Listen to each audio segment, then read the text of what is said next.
Pernah kepikiran nggak gimana sih sebuah kota itu bisa lahir? Bukan cuma tumbuh gitu aja ya, tapi benar-benar dilahirkan. Nah, hari ini kita bakal bongkar ceritanya Purwakarta, sebuah kota yang kelahirannya itu hasil dari sebuah rencana, keputusan strategis, dan sebuah harapan besar. Cerita Purwakarta ini ngasih jawaban yang menarik banget. Ini tuh bukan kisah tentang desa yang pelan-pelan jadi gede. Bukan. Ini cerita tentang sebuah lokasi yang sengaja dipilih, dikasih identitas baru, dan dibangun dengan tujuan yang jelas dari awal. Yuk, kita mulai dari yang paling pertama. Oke, jadi semuanya itu berawal dari satu titik di peta. Jauh sebelum ada nama Purwakarta, wilayah ini tuh udah jadi persimpangan jalan yang krusial banget, yang nyambungin tiga pusat kekuatan, Jakarta, Bandung, dan Cirebon. Tapi waktu itu namanya beda banget. Dulu namanya itu puitis banget, Sindang Kasih. Nama ini nunjukin reputasinya saat itu, yaitu sebagai tempat singgah yang ramah, di mana para pelancong bisa istirahat dengan nyaman. Jadi identitasnya itu ya soal ketenangan dan peristirahatan. Terus muncullah nama baru, Purwakarta. Dan ini bukan sekedar ganti nama ya, ini tuh sebuah pernyataan visi. Namanya diambil dari dua kata Sunda, Purwa yang artinya permulaan, dan Karta yang berarti ramai dan sejahtera. Jadi, Purwakarta itu secara harfiah adalah janji awal dari sebuah kemakmuran. Perubahannya fundamental banget. Dari Sindang Kasih, tempat singgah yang kesannya pasif, menjadi Purwakarta, sebuah janji pusat kemakmuran yang dinamis. Ini bukan cuma ganti nama, tapi sebuah deklarasi tentang tujuan baru yang disengaja. Dan ternyata, di balik nama ini ada ceritanya loh. Menurut naskah kuno Babat Wanayasa, nama Purwakarta ini diusulkan oleh R. Purbasari, seorang tokoh lokal. Ini penting, karena artinya idenya tuh lahir dari dalam, bukan semata-mata dari pihak luar. Sebuah visi yang lahir dari masyarakat setempat. Nah, sekarang kita masuk ke momen puncaknya. Kalau ada satu tahun yang jadi penentu kelahiran Purwakarta, tahun itu adalah 1831.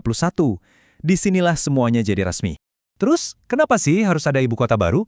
Jawabannya simpel banget, praktis. Waktu itu, wilayah ini kan masih bagian dari Kabupaten Karawang, dan ibu kotanya itu di Wanayasa. Nah, buat pemerintah kolonial Belanda, Wanayasa yang ada di pegunungan itu susah dijangkau dan kurang ideal buat pusat administrasi. Dan semuanya kejadiannya cepet banget loh. Tanggal 20 Juli 1831, keluar keputusan penting. Ibu kota dipindah dari Wanayasa. Dengan satu langkah itu, Sindang Kasih resmi ganti nama, jadi Purwakarta, dan punya takdir baru. Nah, itulah momen kelahirannya. Nah, ini nih yang paling penting. Purwakarta itu bukan kota yang tumbuh liar, tapi kota yang didesain. Pemerintah kolonial membangunnya selangkah demi selangkah, ngikutin pola kota administrasi. Pertama, bangun pendopo sebagai pusat kuasa. Terus bikin alun-alun sebagai ruang publik, masjid agung untuk kehidupan spiritual, dan situ bulet sebagai pusat tata kotanya. Semuanya terencana. Tapi, lokasi strategis itu kan kayak pedang bermata dua ya. Lokasi yang bikin dia ideal jadi pusat administrasi, di sisi lain justru narik Purwakarta ke tengah-tengah berbagai konflik besar. Dan konflik-konflik inilah yang ikut membentuk karakternya. Jauh sebelum zaman Belanda, daerah ini udah jadi jalur penting buat pasukan Mataram yang lagi lawan VOC. Ratusan tahun kemudian, pas pendudukan Jepang, lokasinya kembali jadi vital. Puncaknya pas revolusi kemerdekaan, wah, Purwakarta jadi koridor super penting buat para pejuang. Jadi, sejarah perlawanan ini benar-benar tertanam di tanah Purwakarta. Oke, setelah merdeka, Purwakarta buka lembaran baru. Ceritanya bergeser nih dari kota yang dirancang oleh kolonial menjadi sebuah kabupaten yang mandiri di dalam negara Indonesia yang merdeka. Momen penentu berikutnya datang di tahun 1950. Di tengah semangat bangsa yang baru merdeka, Purwakarta secara hukum, resmi, jadi kabupaten sendiri lepas dari Karawang. Ini langkah yang penting banget buat ngebentuk identitas modernnya sebagai bagian dari Jawa Barat. Perjalanan jadi kabupaten modern ini dikukuhin lewat beberapa langkah hukum nih. Tahun 1950, statusnya diresmikan. Terus tahun 1968, batas wilayahnya dipertegas lagi.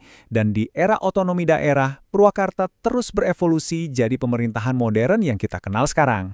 Jadi, kalau kita bedah DNA-nya Purwakarta hari ini, isinya apa aja sih? Wah, ini perpaduan yang unik. Dasarnya itu lokasi strategis sama cetak biru dari zaman kolonial. Tapi di atasnya ada lapisan semangat perjuangan, ada kekayaan budaya Sunda, dan tentu saja dinamika pemerintahan modern yang membentuk identitas khasnya. Kita udah lihat kan perjalanannya? Dari cuma tempat singgah, jadi pusat kekuasaan yang direncanakan, medan perang yang strategis, sampai jadi kabupaten modern. Perjalanan ini membawa kita ke satu pertanyaan terakhir. Kira-kira, dengan semua fondasi sejarah yang kaya ini, babak baru apa ya yang bakal ditulis Purwakarta di masa depan?